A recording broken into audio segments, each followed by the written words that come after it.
다음 인물 좀 넘어가 보겠습니다. 네, 두 번째. 이분 혹시 누군지 아시나요? 얼굴은 몰라도 이름은 아실 것 같습니다. 이복현 금감원장이죠. 기사 같이 보겠습니다. 이복현, 김상희 의원 불법 기인한 수혜자.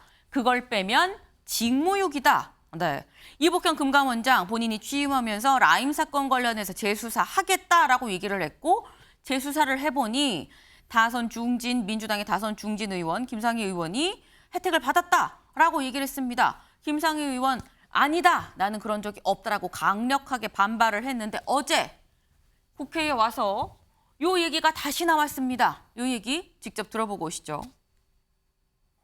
이 환매 자체는 명백히 불법입니다. 그거는 제가 꼭 그 수사기관까지 안 가도 불법이라고 말씀드릴 수 있는 거고 이 불법 환매의 직접적인 수혜자가 특정 인물들이기 때문에 수탁자가 요구한 게 아닌지 요구한 건지 밝혀야 되는 게 특혜냐 아니냐의 문제지. 아니 왜 딴 얘기를 하세요? 지금 불법 얘기를 하고 있는데 거기서 특정 수익자를 빼는 게 오히려 저는 직무유기라고 생각합니다.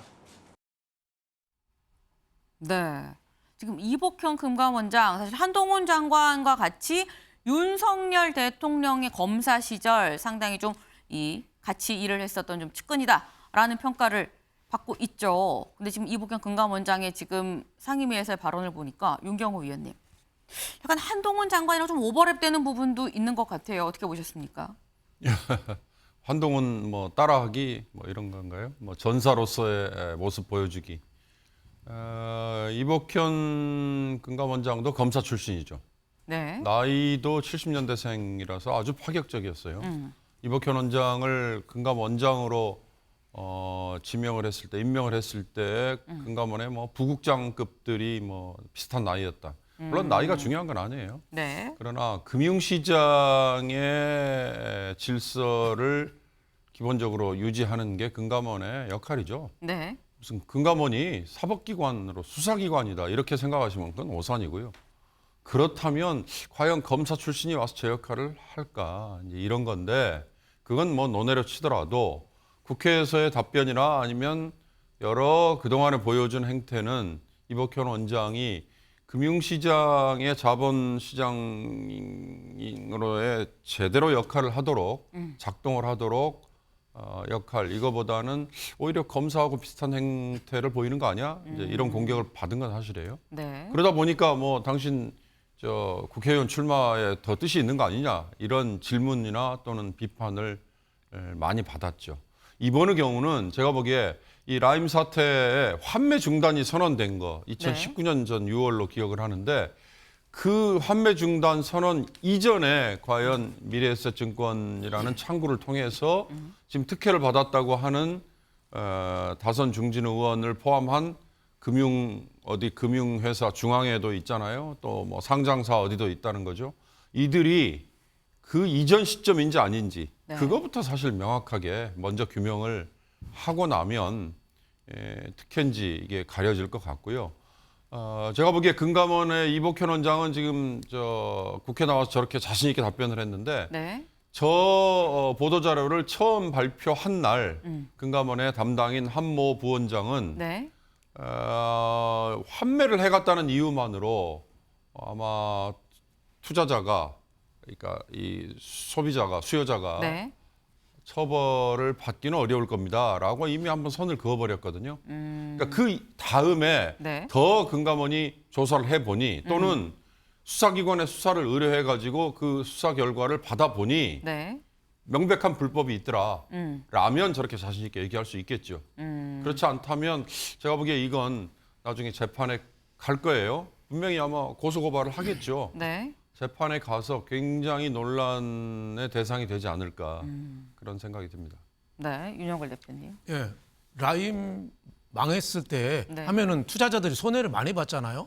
그러면 질서 있게 몇 퍼센트를 까서 투자자한테 다 주면은 아무 문제가 없었어요. 네. 그게 언제냐면은 옛날에 대우채 때 대우 망했을 때 그때 이현재 금감원장이 네. 투자자들 다 해서 펀드 있는 거 몇 퍼센트씩 감액해서 네, 10%, 30%, 40% 감액해서 일괄적으로 발표했으니까 문제가 없었거든요. 똑같이 손해 보니까 네. 이거는 뭐냐면은 타이타닉호가 침몰했는데 구명정 타고 몇 명이 그거 타고 도망간 거예요. 그러니까 이건 불법이죠. 그래서 이거는 앞으로 수사를 해봐야 되겠지만은 네. 똑같이 투자자들이 공동으로 피해를 봐야 되는데 타이타닉호가 침몰했는데 몇 명만 구명정을 타고 도망갔다면은 그 사람들은 처벌을 받는 거죠. 그게 미래에셋에서 관여됐다.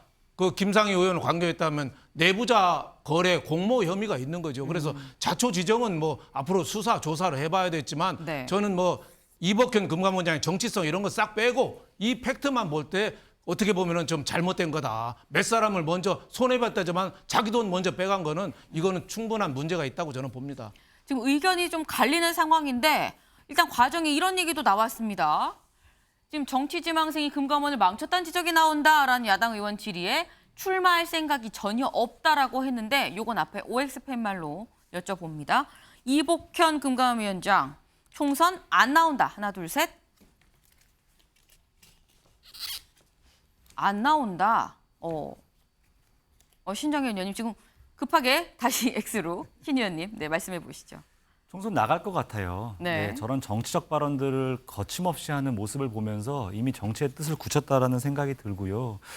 윤영걸 대표님의 말씀 중에 제가 좀 보완해야 될 혹은 제가 좀 고쳐 말씀드려야 될 얘기가 있어요. 여기에 김상희 의원이 연루되었던 그 어떤 의혹이 없어요. 여기에 라임 운용사와 김상희 의원 간의 사전 담합이 있었다라는 증거가 단 하나도 없어요. 사실은 미래에셋 측에서 당시 16명이 라임 마니티 4호를 실제 투자했던 그 당사자들에게 이러한 상황이 있을 수 있으니 환매하겠다라는 제안을 했고 하겠다고 했던 겁니다. 그 당시 김상희 의원 개인만 받은 게 아니고요. 투자했던 16인이 다 받아갔어요.